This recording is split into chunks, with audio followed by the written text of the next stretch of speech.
بسم الله الرحمن الرحيم أعوذ بالله من الشيطان الرجيم يا أيها الذين آمنوا اتقوا الله ولتنظر نفس ما قدمت لغد واتقوا الله إن الله خبير بما تعملون ولا تكونوا كالذين نسوا الله فأنساهم أنفسهم أولئك هم الفاسقون لا يستوي أصحاب النار وأصحاب الجنة أصحاب الجنة هم الفائزون لو أنزلنا هذا القرآن على جبل لرأيته خاشعا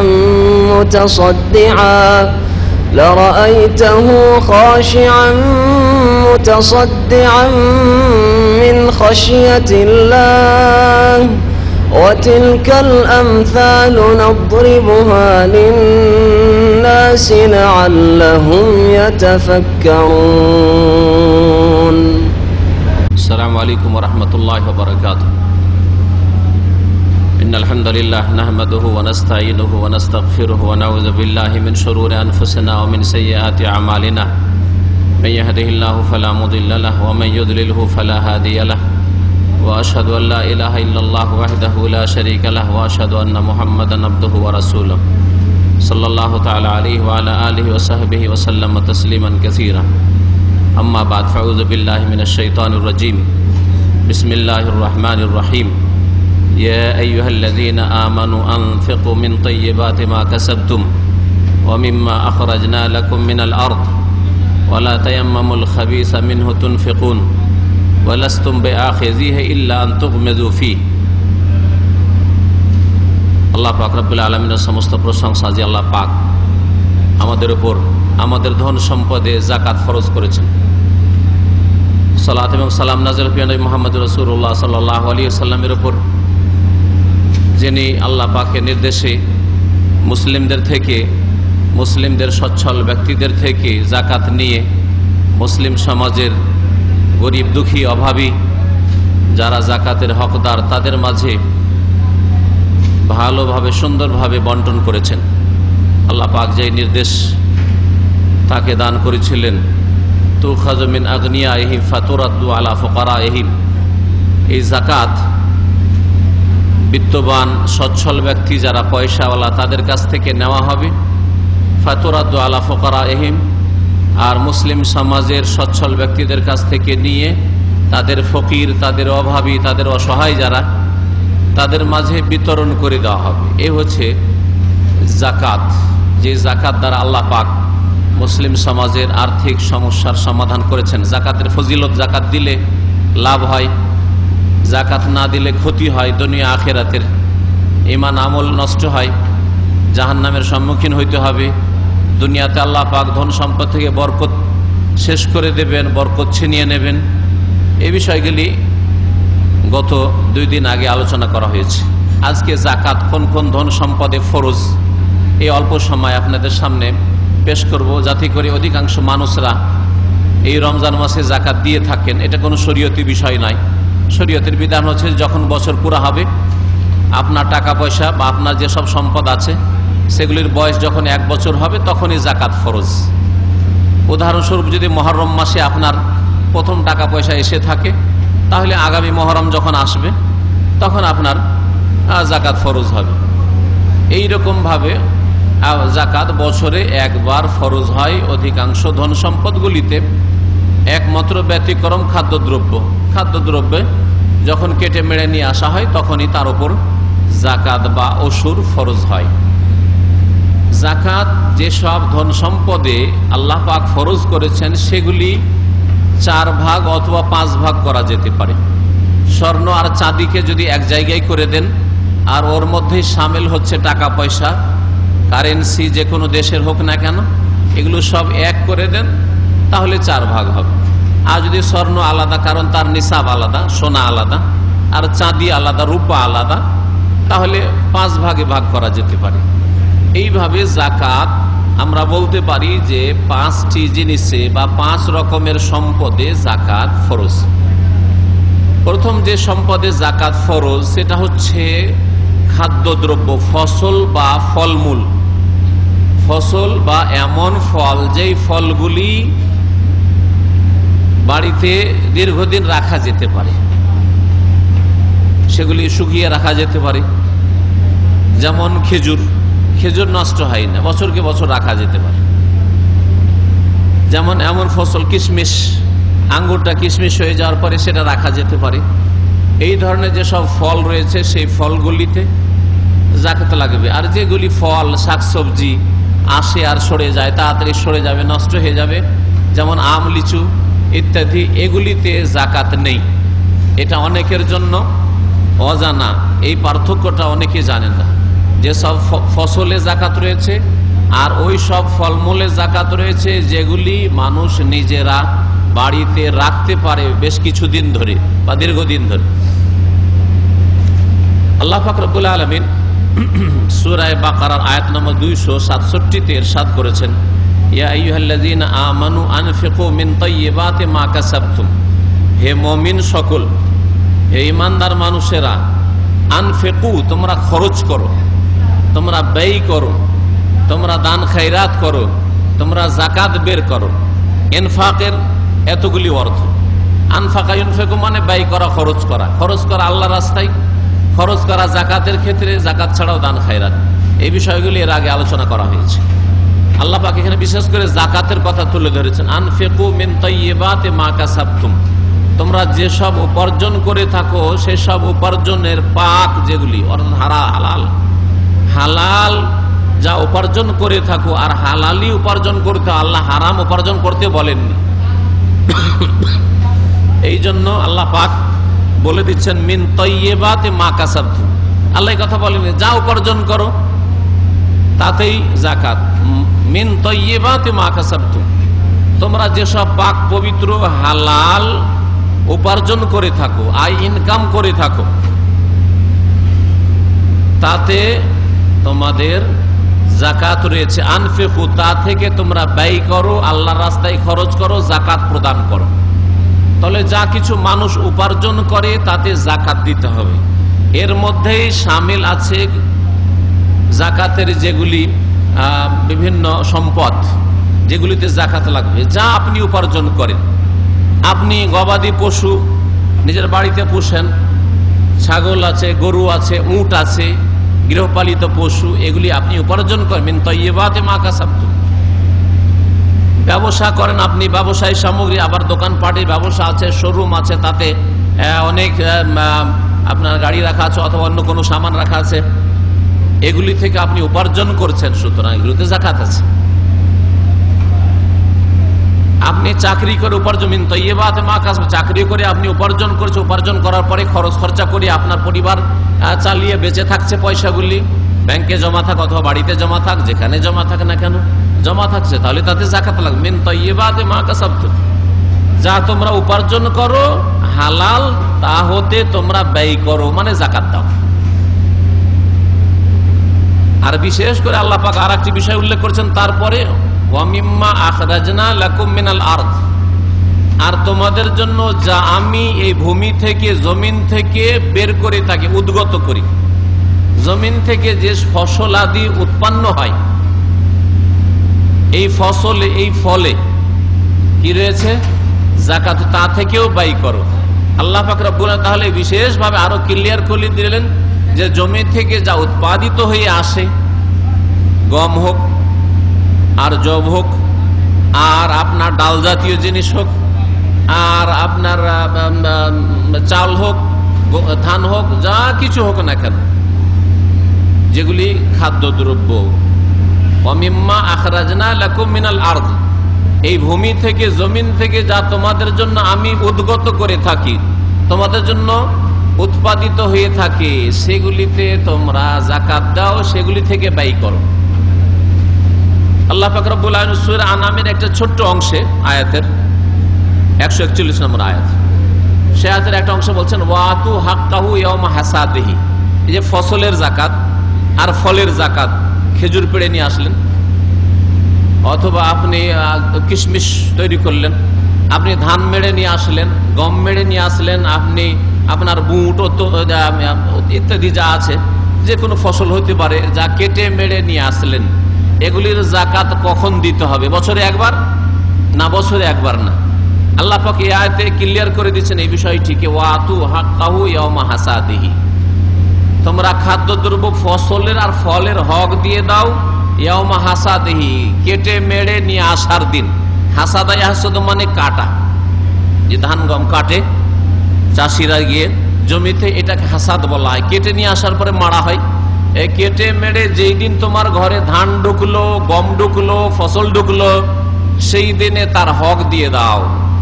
আর ধন সম্পদের সবচেয়ে বড় হক হচ্ছে যাকাত। যাকাত দেওয়ার পরে পাক পবিত্র হবে।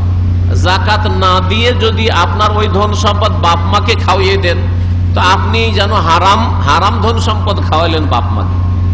যাকাত না দিয়ে ওই ধন সম্পদ, আপনার ছেলে মেয়েদের খরচ আপনার খরচ, আপনার স্ত্রীর ভরণ পোষণ ফরজ, যদি তাদেরকে খাওয়িয়ে দেন তো তাদেরকে হারাম খাওয়াইলেন আপনি। তাহলে সবচেয়ে বড় ধন সম্পদের হক হচ্ছে যাকাত। ওয়াতু হাক্কাহু, ফসলের তোমরা হক দিয়ে দাও, প্রাপ্য দিয়ে দাও, ইয়াওমা হাসাদিহি, কাটার দিন, কেটে মেড়ে নিয়ে আসার দিন। আর তারপরে তোমরা পানাহার করো, কুলু ওয়াশরাবু, তারপরে তোমরা খাও দাও, আর তাতে তোমরা অপচয় অপব্যয় করিও না।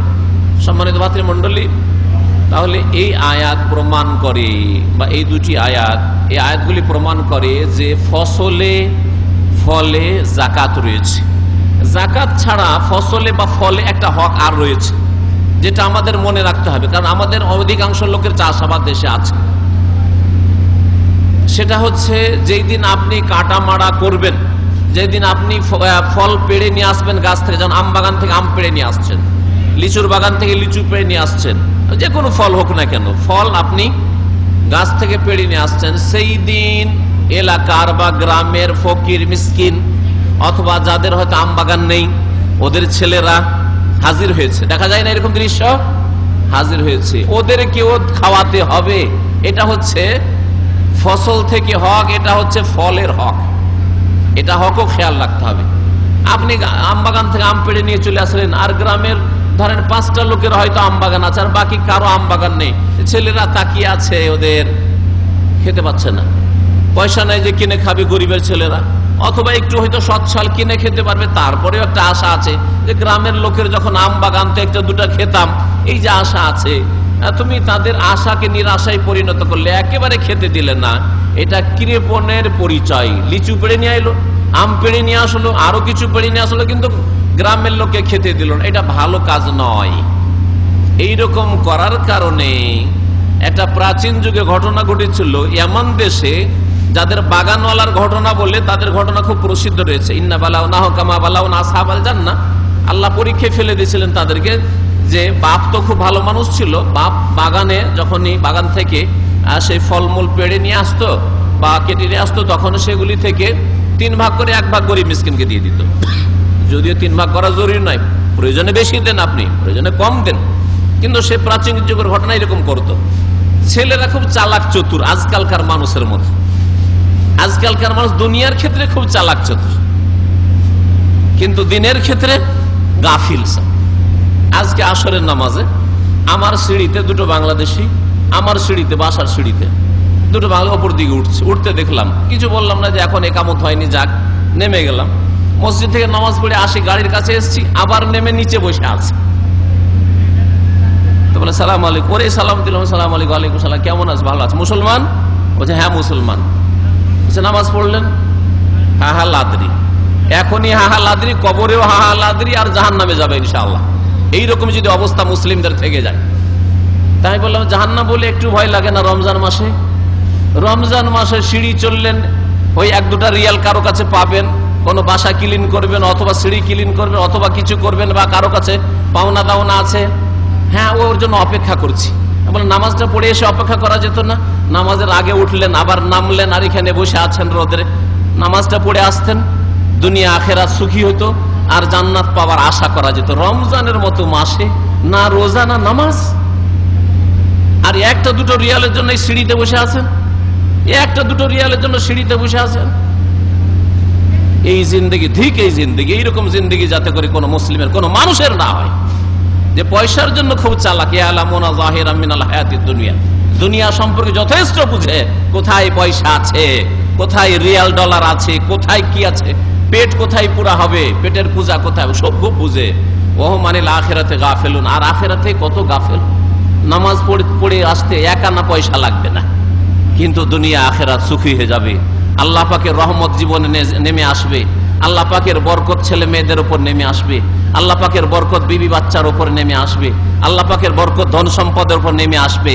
অল্প অল্প পয়সাতে আল্লাহ পাক অনেক বরকত দেবেন, যেই বরকত কখনো শেষ হবে না, যেই বরকত ভোগ করতে থাকবে যুগ যুগ ধরে ছেলে মেয়েরা আর তাদের ছেলের ছেলের ছেলেরা, তারা ভোগ করতে থাকবে।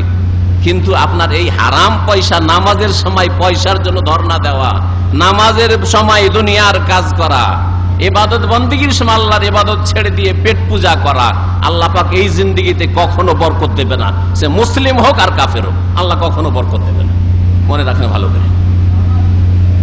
তো বলছিলাম যে আজকালকার মানুষ তো খুব চালাক চতুর, ওই রকমই চালাক চতুর ছিল ওই বৃদ্ধ লোকের ছেলেরা। ওরা বললো আমার বাপ ছিল পাগল, বাপ ছিল পাগল। আজকালকার ইংরেজি পড়া ছেলেদেরকে, যারা ইংলিশ মিডিয়াম পড়ে আসছে, ডাক্তার ইঞ্জিনিয়ার হচ্ছে, আর বাপ হচ্ছে চাষি, বাপ হচ্ছে মূর্খ, ক্লাস 4 পাস।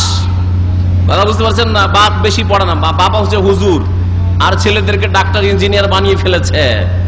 এই ছেলেরা কি মনে করে জানেন? যে আমার বাপ আগের যুগের মানুষ, আদম কালের মানুষ, আমার বাপ মূর্খ মানুষ, কি বুঝে দুনিয়ার, আমার বাপ দুনিয়া বুঝে না, আমরা দুনিয়া বুঝি, ঠিক না? এরা বেশি চতুর। এই চতুরদের জিন্দগিতে কোনো বরকত নেই। যারা দুনিয়ার চতুর আর আখেরাতের নিরেট বোকা, আখেরাতের ক্ষেত্রে মূর্খ তারা। এরা বলল কি আমার বাপ মূর্খ ছিল আসলে, এইভাবে 3 ভাগ করে 1 ভাগ দান করে, সব দান করে দিল। এটা কথা হইল নাকি? কিছু বুঝতো না, গ্রামের লোককে সব খাইয়ে দিত। আমরা রাতের অন্ধকারে বাগান থেকে ফল পেড়ে নিয়ে আসবো, আর গ্রামের লোকেরা জানতেও পারবে না, এলাকার ফকির মিসকিন জানতেও পারবে না, দিতেও হবে না, কিছু দেব না। রাতের অন্ধকারে গেল, বাগানে গিয়ে দেখে যে বাগানই নেই। ওদের পৌঁছান আগে বাগান জ্বলে খাক হয়ে গেছে, বাগান জ্বলে সর্বনাশ হয়ে গেছে আল্লাহর গজবে। আপোষে তখন এক অপরকে তিরস্কার করা শুরু করলো, যে তুই তো এই পরামর্শ দিলি। বলছে তুই তো আলী, কেন আলী এই কাজ করলি? হ্যাঁ আমি নয় বলেছিলাম, তো মানতেই হয়তো তোকে। এক ভাই আর এক ভাইকে তিরস্কার করা আর ধিক্কার দেওয়া শুরু করলো, যে তোর জন্য এরকম আমাদের বাগান ধ্বংস হলো, তোর জন্য এরকম হইলো।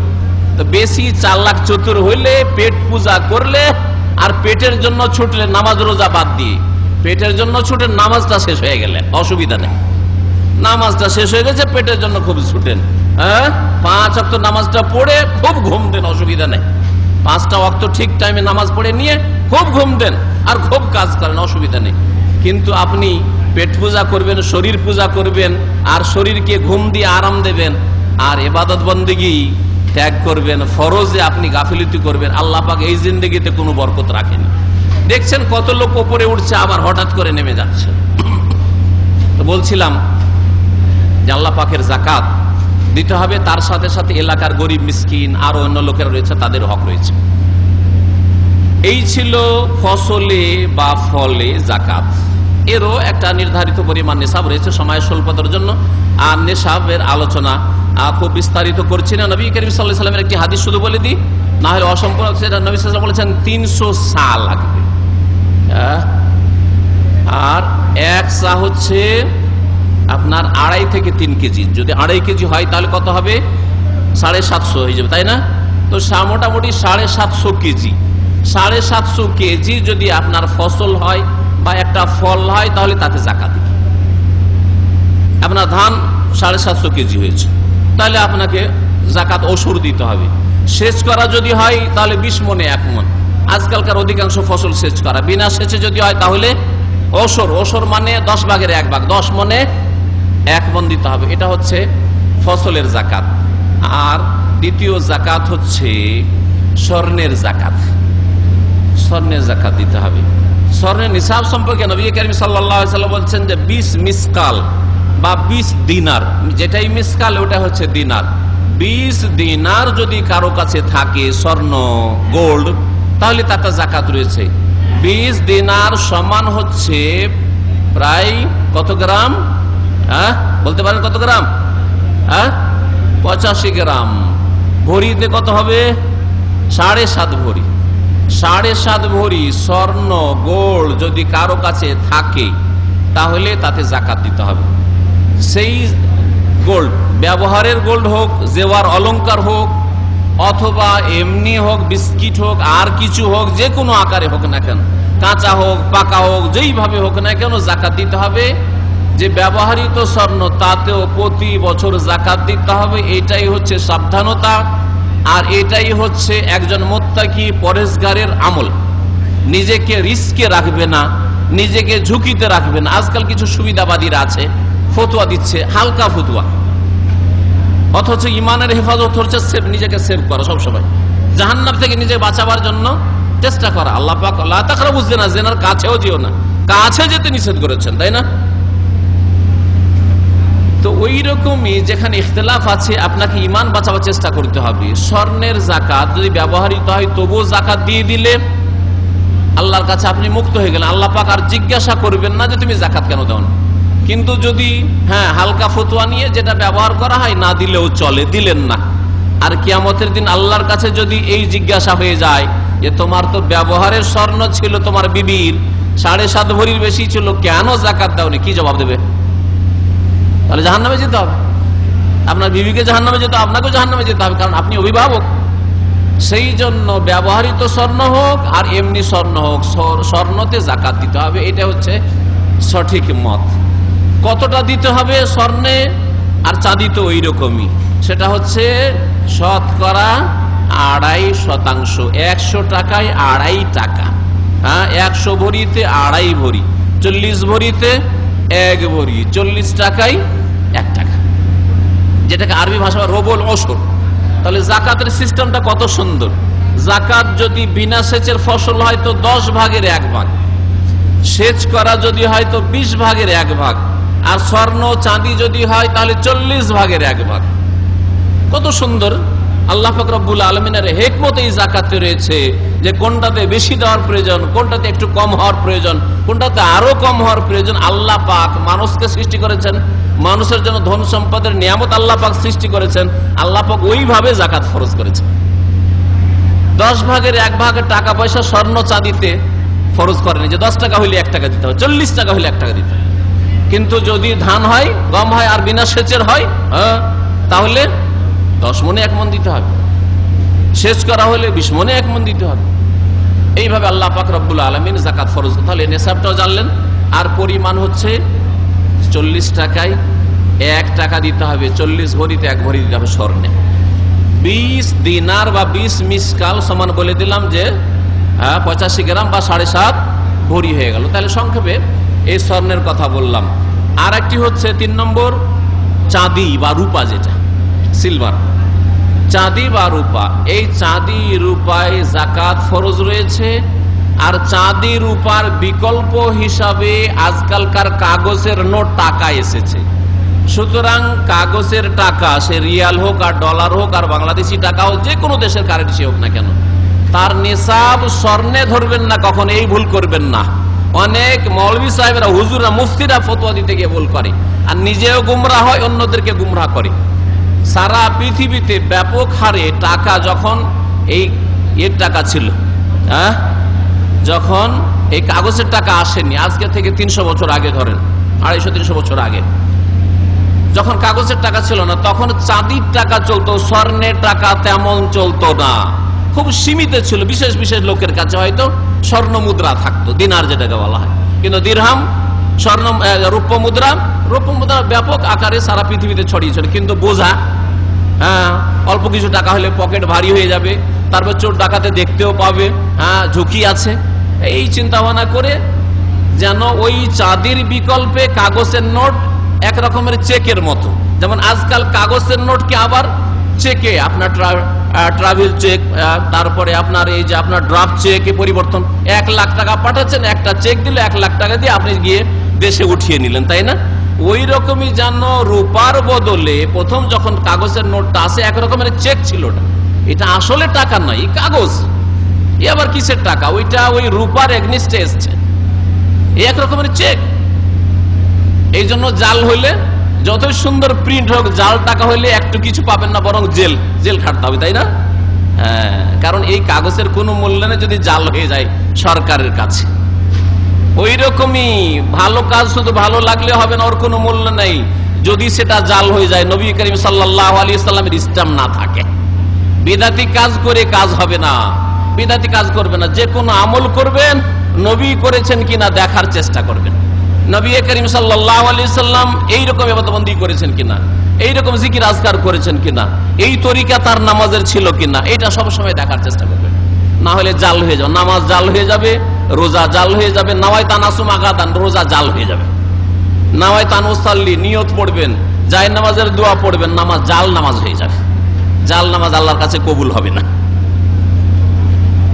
সম্মানিত ভাতৃমণ্ডলীরা, বলছিলাম যে আল্লাহ পাক রব্বুল আলামিন যেসব জিনিসে যাকাত ফরজ করেছে, রূপার নিসাব হচ্ছে 200 দিরহাম। তার মানে তা হচ্ছে প্রায় ভরিতে বলে দেখেও সহজ ভাষায় 52.5 ভরি। 52.5 ভরির মূল্য আজকাল আমরা দেখেছি চাঁদি, সেটা মোটামুটি হবে আপনার 1500-1800 রিয়াল।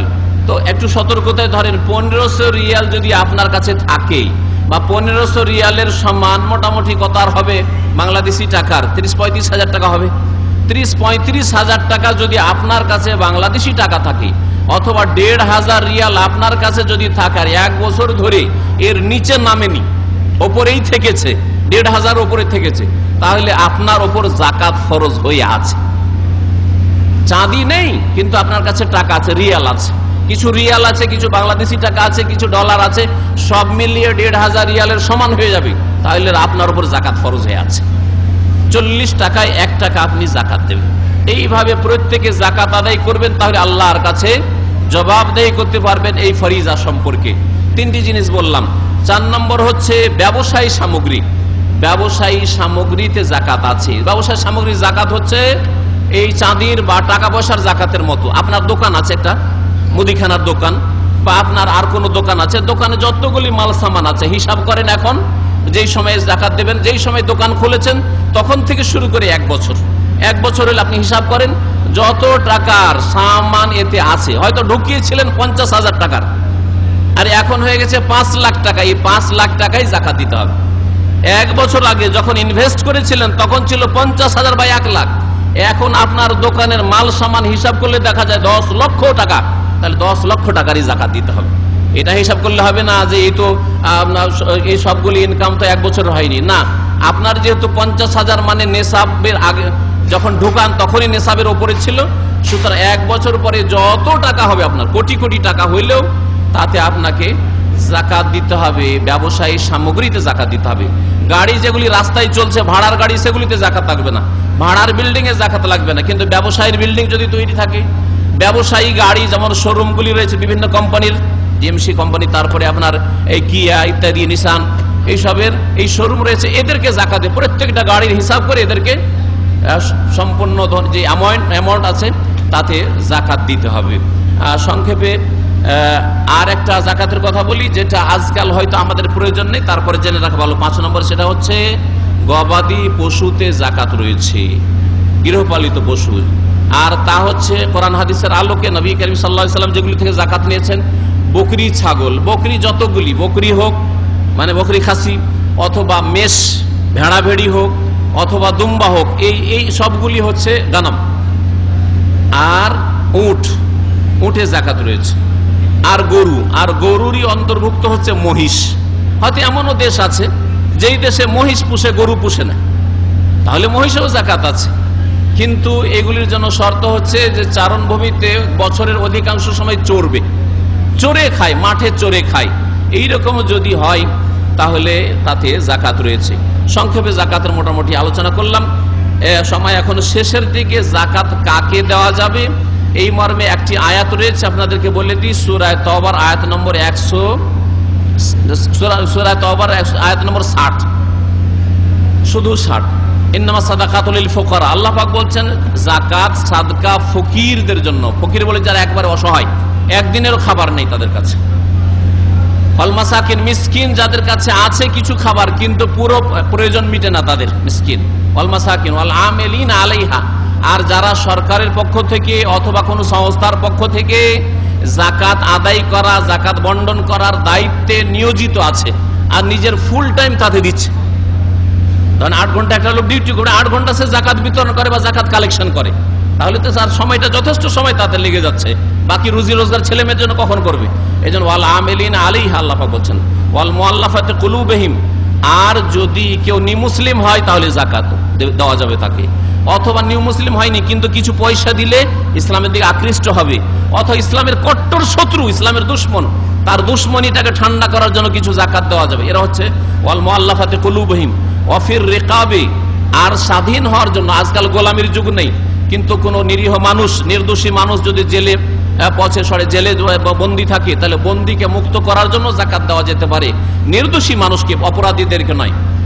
আর অফির ওয়াল গারিমিন, আল্লাহ পাক ঋণী যারা, ঋণ নিজের কোনো কারণে ঋণ হয়ে গেছে, হারাম খাওয়ার জন্য ঋণ হয়নি, সুদের উপর টাকার জন্য ঋণ হয়নি, বরং রুজি রোজগারের ক্ষেত্রে ঋণ হয়ে গেছে, ব্যবসা বাণিজ্যের ক্ষেত্রে ঋণ হয়ে গেছে ইত্যাদি ঋণ, অথবা অন্য কারো ঋণের বোঝা নিজের ওপর নিয়েছে কাউকে মুক্ত করার জন্য, এদেরকে গারিমিন বলা হয়। তাহলে ঋণ পরিশোধের জন্য কোন মানুষকে, অভাবীকে যাকাত দেওয়া যাবে যদি সে ঋণ পরিশোধ না করতে পারে। গারিমিন ফি সাবিলিল্লাহ, আর আল্লাহর রাস্তায় জিহাদ ফি সাবিলিল্লাহ যদি শরীয়ত সম্মত হয় তাতে যাকাত দেওয়া যাবে। আর ফি সাবিলিল্লাহ হচ্ছে ইসলামিক শিক্ষা, ইসলামী দাওয়া, যতগুলো ইসলামী দাওয়া সেন্টার রয়েছে অথবা ইসলামী প্রতিষ্ঠান যার মাধ্যমে ইসলাম প্রচারের কাজ হচ্ছে, ইসলামী বই ছাপানো হচ্ছে, ইসলামী সিডি প্রচার করা হচ্ছে, এগুলিতে যাকাত দেওয়া যাবে। এগুলি হচ্ছে ফি সাবিলিল্লাহ। অবনিস সাবিল, আর কোনো মুসাফির যদি সফরে এসে যদি সম্বলহীন হয়ে যায়, বাড়ি যাওয়ার পয়সা তার কাছে না থাকে, খাওয়ার পয়সা না থাকে, তাহলে তাকে বাড়ি পর্যন্ত পৌঁছে দেওয়ার জন্য, তার টিকিটের ব্যবস্থা করার জন্য যাকাত দেওয়া যাবে। ইবনুস সাবিল, আল্লাহ পাক তাকে বলেছেন 8 প্রকারের মানুষকে যাকাত দেওয়া যাবে। এই আলোচনা আপনাদের সামনে আজকে পেশ করল। আল্লাহ পাক যেন আমাদের ভালো কথা কবুল করেন, আর মন্দ কথা থেকে আল্লাহ পাক যেন আমাদেরকে বাঁচিয়ে রাখেন। আল্লাহ পাক আমাদের ভালো কথার প্রতি আমল করার তৌফিক দান করেন। আল্লাহ পাক আমাদেরকে দুনিয়া আখিরাতে যেন সুখী করেন। আল্লাহ পাক আমাদের সিয়াম কিয়াম যেন কবুল করেন, লাইলাতুল কদর যেন কবুল করেন, আমাদেরকে জান্নাতুল ফিরদাউস দান করেন। সুবহান রাব্বিকা রাব্বিল ইজ্জাতি আম্মা ইয়াসিফুন ওয়া সালামুল মুরসালিন, আলহামদুলিল্লাহি রাব্বিল আলামিন।